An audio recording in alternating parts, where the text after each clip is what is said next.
그리고 예. 또 참전을 한다고 해도 예. 지금의 어떤 전쟁의 향방을 바꿀 것인가는 조금 더 뭐 지켜봐야 될 것 같기도 하고요. 맞습니다. 네, 예. 전투력도 고려해야 되고. 자, 이런 분위기 속에서 합병 추진설도 나오고 있고 또 한 가지 실각에 대비해 해외 도피까지 푸틴이 준비하고 있다 이런 설도 있어요. 설. 맞습니다. 네. 이게 말씀하신 그대로 설인 것 같아요. 남미행 노아방주를 만들었다, 준비하고 네. 있다 이런 얘기까지 나왔는데 이건 뭐 조금 거리가 있는 얘기 같습니다.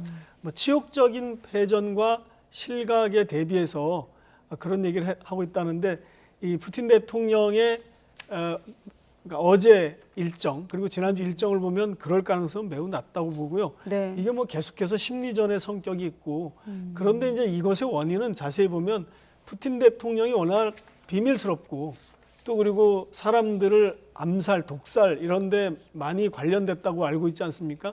그러다 보니까 너무 신비주의적이고 비밀스러운 이 푸틴 대통령의 정치적 행태 때문에 네. 이런 얘기가 계속 나오는 것 같은데 실제로는 뭐 우크라이나를 러시아가 벨라루스를 합병할 것이다 이런 얘기까지 나왔는데 네. 사실 지금 우크라이나 문제도 복잡한데 벨라루스를 합병한다? 이건 또 다른 문제를 만들어내는 거기 때문에 제가 보기엔 그 가능성은 높지 않은 것 같습니다. 그렇군요. 푸틴 입장에서는 점령지 극도로 어렵다라고 얘기도 했고 표면적으로는 벨라루스도 어떤 상황을 모면하려는 움직임이 있습니다. 지금 이 상황에서 양국이 휴전 협상에 나설 상황은 없겠습니까? 현재로서는 휴전 가능성은 높지 않은 편입니다. 왜냐하면 젤렌스키 대통령이 먼저 땅을 내놔라. 예. 네. 예, 이 점령한 땅을 내놔라 하고 있는데 거기서 물러서지 않습니다. 예. 그런데 사실 푸틴 대통령 입장에서는 그걸 내주면 그럼 뭐하러 전쟁했나 이런 국내 비난에 직면하기 때문에 네. 협상이 되기 어려운 것 같고요. 그런데 다만 이제 제가 주목한 거는 이 키신저 외교 구단이라고 할 수 있는 이 키신저가 굉장히 깜찍한 똑똑한 아이디어를 내놨습니다. 그것은 뭐냐면 네. 아까 그 분홍색으로 표시된 그 점령지를 예.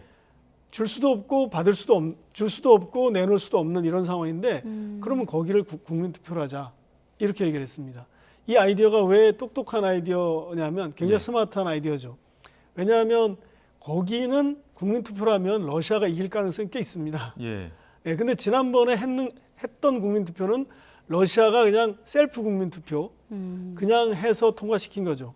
그런데 진짜 실제로 하면 어떻게 될 것인가? 네. 실제로 해도 우크라이나가 불리할 수 있다는 겁니다. 그러니까 이것을 받아들이느냐 우크라이나가 이건 이제 또 다른 미지수의 별개의 문제인데 그러면 국제사회가 감시하는 공정한 국민투표를 러시아가 제안하면 어떻게 될 것인가? 네. 이런 이제 아이디어를 낸 거죠. 근데 이렇게 되면은 러시아가 점령한 저 지역은 러시아 친러시아계 주민들이 훨씬 많고 과반이 넘는 걸로 알려져 있습니다. 실제로 투표를 하면 러시아에게 넘어갈 가능성이 있는데 서로 이제 우크라이나는 명분 때문에 못 주고 러시아는 당장 주면 정치적 타격을 입을 테니 그럼 시간을 가지고 이걸 투표를 하자 이런 아이디어를 내놨는데 이게 어떻게 될지는 좀 아직 좀 이제 우크라이나 쪽 반응을 봐야 될 것 같습니다. 네, 알겠습니다.